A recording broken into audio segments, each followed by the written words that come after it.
Türkmenistanda döwlet dükanlarynyň öňüne çöregiň bankomatlardan nagd puluň nowatlary täzeden dörep başlady. Täze ýyl bayramçylyklary tamam boldy. Türkmenistanyň käbir regionlaryna yerli ýaşaýjylaryň aglawa köpçüligi döwlet dükanlarynyň çörek satyn almak üçin ýa-da bankomatlardan maliýe serişdelerini nagdlaşdyrmak üçin täzeden nowata durup başlady.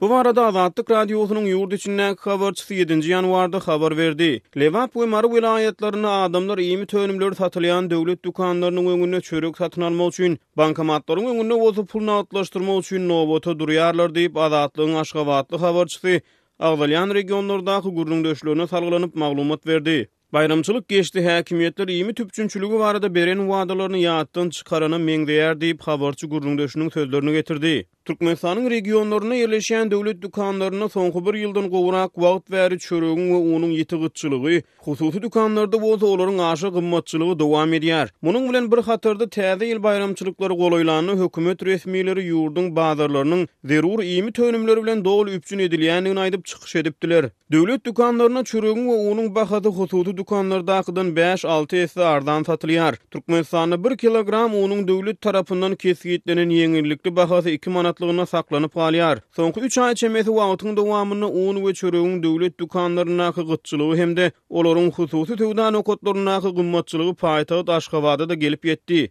Galy berse de Azatlygyň habarçysy ýurtdaky nagd pul ýetmezçiligi bilen bagly ýagdaýlara da ünsü çekdi. Büdjet işgärleriniň ählisiniň aýlyk iş haklary tölenmendir. Ýöne resmi medpuat olaryň ählisiniň tölenendigini habar berdi diýip Azatlygyň habarçysy belledi. Türkmenistanyň prezidenti Gurbanuly Berdimuhammedowyň 17-nji dekabrda geçiren video şekilli iş masagatyny ýurdun maliýe we ykdysadyýet ministri Batyr Bazarow täze ýyl bayram münasibetli dekabr aýynyň aýlyk haklarynyň, talip haklarynyň, pensiýalaryň we döwlet kömek pullarynyň möhletinden öň tölenendigini hasabat beripdi. Ministr ýurdumyzyň ähli edara kärhanalaryna şu ýylyň dekabr aýy üçin degişli tölegleriň dogly geçirilendigini habar berdi diýip TDH ýazýar. 7-nji ýanwarda ýetiren maglumatyny Azatlyk radiosynyň ýurt içindäki habarçysy resmi medpuatda tölenendig aýdylýan aýlyk iş haklarynyň we beýleki tölegleriň dogly ýerine ýetirilmändigini habar berdi. Hususan pensiýerleriň pensiýa haklary wagtyndan öň tölenmedi.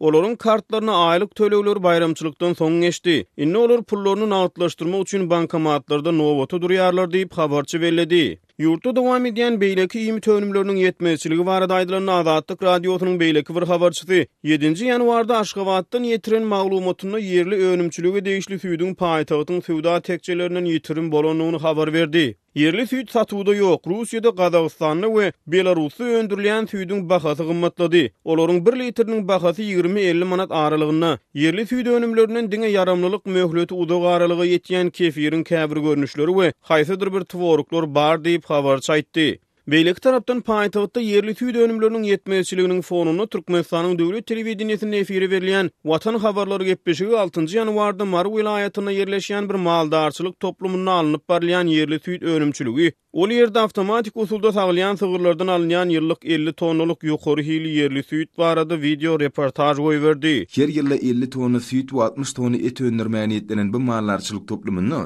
ýeri saklamalary ýydyk etmäge ähli mümkinçilikler bar. Azatlyk radiosynyň paýtagtly habarçysy häzirki wagtda dollaryň Gara Bazardaky bahasy barada da maglumat berdi. Onuň sözlerine görä Aşgabatda Gara Bazarda 1 dollaryň bahasy 17 manat 80 tenge 18 manat aralygyna. Türkmenistanda 2016-njy ýylda dollaryň resmi bahadan erkin alşyp çalşylmagyny çäklendirmek ýerdilenen soň ýurtda daşary ýurtlardan import edilýän haritlaryň hususan ýymy tönümleriniň bahalary epesli ýokarlany.